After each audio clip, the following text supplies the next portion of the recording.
¿Hasta cuándo le tengo que hacer el contacto cero a un narcisista? Para siempre. Pero, ¿qué quieren? ¿Salir de una relación tóxica? Y cuando salen de una relación tóxica, al tiempo quieren volver con una persona que ustedes han rotulado como narcisista y entienden cuáles son las características. ¿Y para qué quieren romper el contacto cero y hablar con la persona? Para que les diga que cambió, para que les diga que la ama, que lo ama. Eso pasa o estas preguntas acontecen porque no se ha sanado. Entonces todavía necesitamos la validación, todavía necesitamos volver a hablar con el narcisista o con la narcisista. Recuerden que narcisistas hay hombres y mujeres, que no son solo hombres narcisistas. Esto lo repito porque parecería que mucha gente cree que solo son los hombres narcisistas, que solo del género masculino y del género femenino también.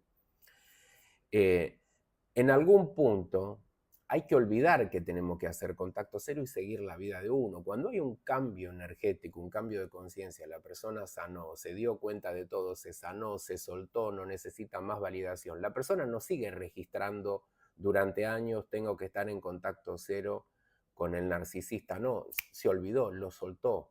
Ya está en otro estado de conciencia, no vuelve a hablar con la misma persona. Pero los primeros meses hay que ser estricto con uno mismo si uno es víctima de un o de una narcisista. No tengo contacto con la persona.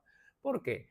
Porque los narcisistas suelen ser maestros del engaño, entonces te va a decir lo que vos querés escuchar, te amo, te va a dar validación o te va a herir, entonces te va a herir por segunda vez. ¿Y por qué Rodrigo llamé al narcisista y me dijo todas las cosas horribles que me dijo? Porque te quiere herir, porque sabe que te pierde, entonces te va a herir o se está dando cuenta que definitivamente te está perdiendo, entonces te va a decir algo para que te duela tanto y te sientas herida y no puedas confiar más en un hombre o por un buen tiempo. Por ejemplo, ¿no? Que es lo que le dije recién a una chica.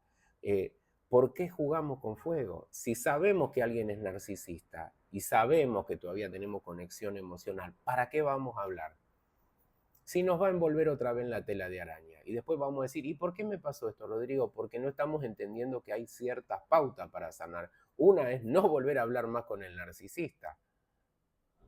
Ahora, yo entiendo, ¿no? Si hay hijos, si hay un divorcio y papeles que firmar, no queda otra. Pero solo hay que hablar puntualmente de eso y no permitir nada personal y hablar lo justo y necesario y lo que se pueda manejar a través de abogados, de una tercera persona o del juzgado, es mejor hacerlo así, pero perder todo el contacto, quitarle todo el poder. Ahora, si ustedes llaman al narcisista o están pendientes de redes sociales, lo cual es un error enorme, gigantesco, ¿no?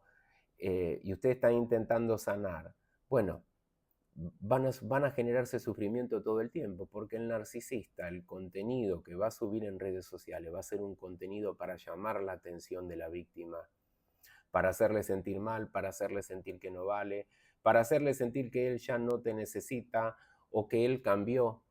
Entonces vos te acercás y caes en el mismo juego y es inevitable que pase lo mismo.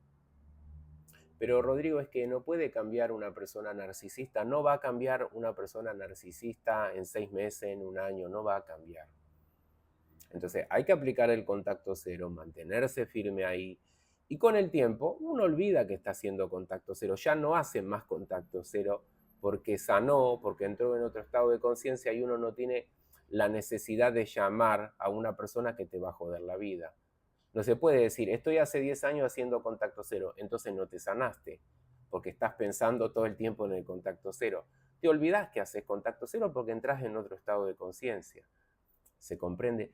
No hay que seguir hablando con el narcisista, con la narcisista, lo que sea, si es hombre o mujer es lo mismo, es igual de tóxico, de tóxica, ni con los monos voladores que son las personas que apoyan al narcisista en todas sus estrategias para hacerme daño. Tengo que entender eso. Ahora, si yo rompo el contacto, va a pasar siempre lo mismo, la persona me va a herir, me va a joder, ¿y por qué me pasa esto, Rodrigo? Porque no estamos aprendiendo, que no hay que tener más contacto.